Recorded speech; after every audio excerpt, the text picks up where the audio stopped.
Welcome to today's news. Today's topic is the sense of smell. Your sense of smell is one of the most important senses. Without it, drinking and eating will lose their flavor. Losing your sense of smell means losing your taste of food. Can you imagine that? Eating your delicious grandma's cookie without flavor? I mean, how horrible would that be? Very horrible! Of course it'd be horrible. Who wants to eat tasteless cookie?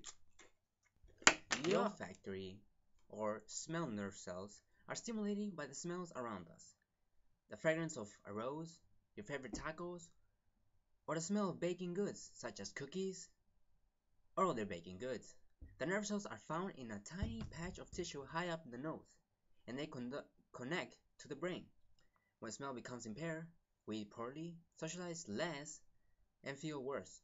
Without smell, we could not be warned of dangers such as fire, poisonous gas, and spoiled food. For example, if I were to eat this apple, I would probably not know it's rotten, well, unless I see it, but maybe I'm blind and I can't see it, so in that case, I would need my olfactory sense to smell the apple and figure out if it's rotten or not. So how does the sense of smell work? Well, for that, we have a special guest tonight, Mr. Enrique Cardenas, who's going to tell us how the sense of smell actually works. Well, thanks for having me on the show, Alejandro. So anyways, how does the sense of smell work? The sense of smell, just like taste, is a chemical sense. They are called chemical senses because they detect chemicals in the environment. The difference is that smell works at larger distances than taste. The process of smell goes something like this. Vaporized other molecules floating in the air reach the nostrils and dissolve in the mucus. Underneath the mucus, specialized receptors called olfactory receptors, neurons, detect the odor. These neurons are capable of detecting thousands of different smells. The olfactory receptor neurons transmit the information to the olfactory bulbs. The olfactory bulbs have sensory receptors that are part of the brain, which send messages directly to the most primitive brain centers, where they influence emotions and memories.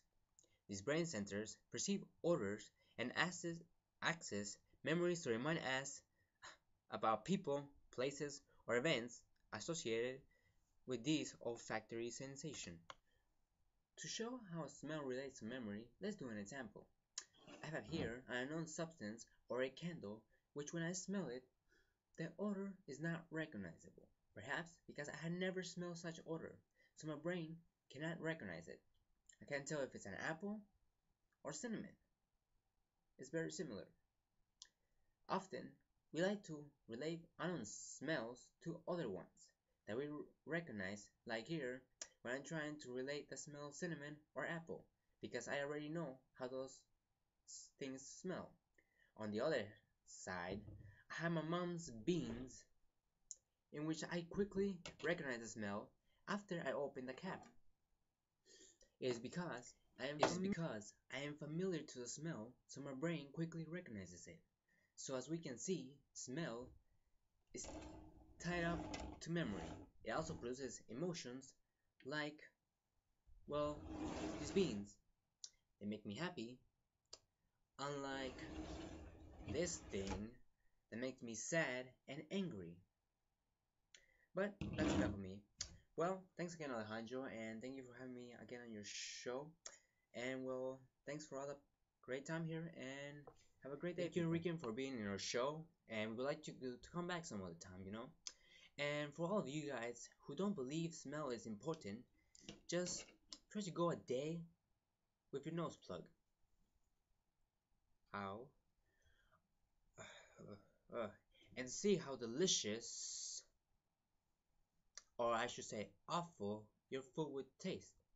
Although, to be precise, it probably would taste like absolutely nothing. Or maybe a little bit, but probably nothing. It sure stinks, huh? Well, this is Alejandro Rodriguez, reporting from TOK. Back to you.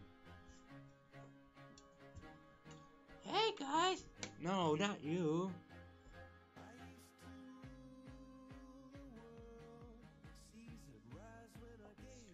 To show how smell relates to memory, let's do an example. Okay, so I have here an unknown substance or a candle, which when I smell it, the odor is not recognized, perhaps because I have never smelled such odor, so my brain cannot recognize it. I can't tell if it's apple. Está bien. Oh boy, then stop.